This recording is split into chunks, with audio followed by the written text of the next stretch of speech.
Check out my dinosaur here. How's it work?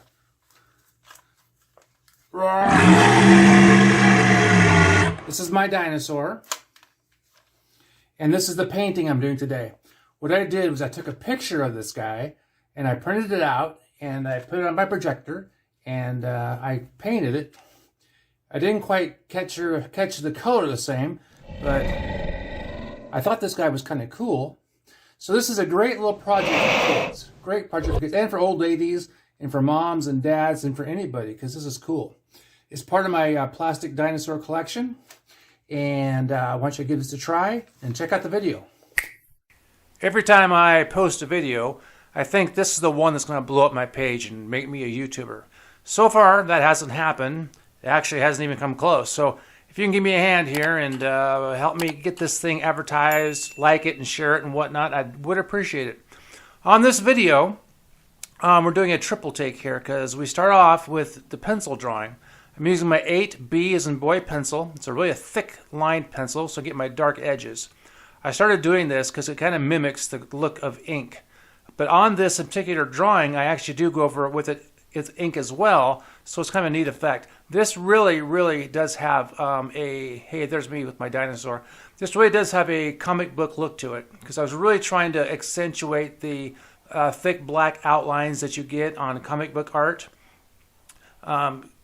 I've had to practice a lot on getting my ink right. A lot of people use pens, but I use a brush, and a brush can be kind of tricky. So here I'm putting in some shading and some contour lines. These contour lines were not on the original plastic dinosaur, which is kind of funny because I actually have a plastic dinosaur collection in my art room. I can see from right here I have about a dozen different ones, and the one that I chose for this picture was my favorite of the bunch. I just love the design. I love the big feet and those big toes, those big spiky toes. So here I am. You can see the upper left. I have my ink wells, and I'm using straight black ink right out of the bottle. And this lining, it takes a lot of practice to get it right because you want to get your thicks and your thins. And with the brush I was using, sometimes I had to go over it twice to get the thickness I wanted.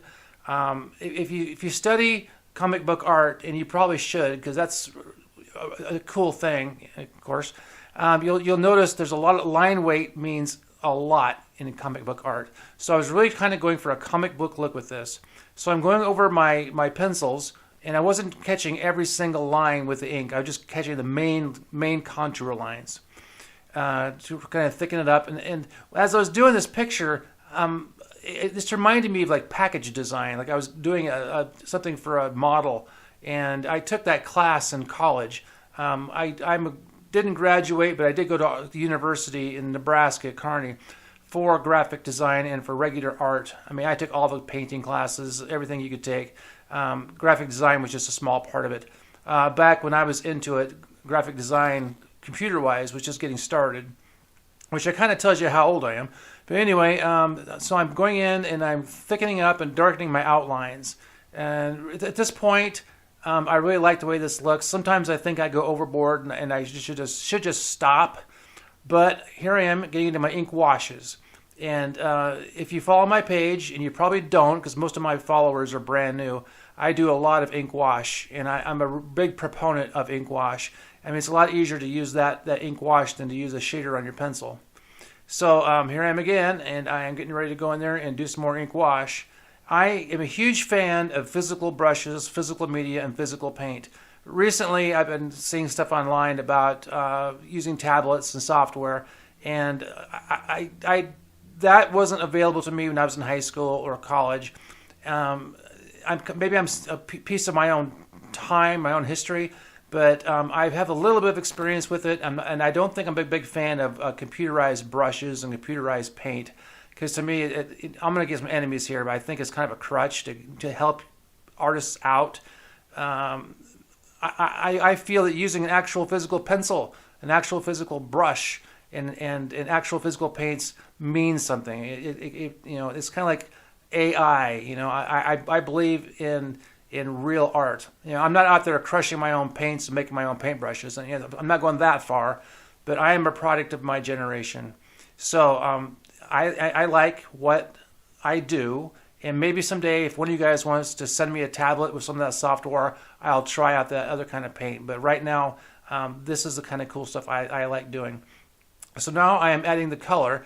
That thing was kind of a yellowish, reddish yellow kind of color, so I kind of blended some colors together to get that. I wasn't trying to be exact with the colors. I was still trying to go for that comic book look.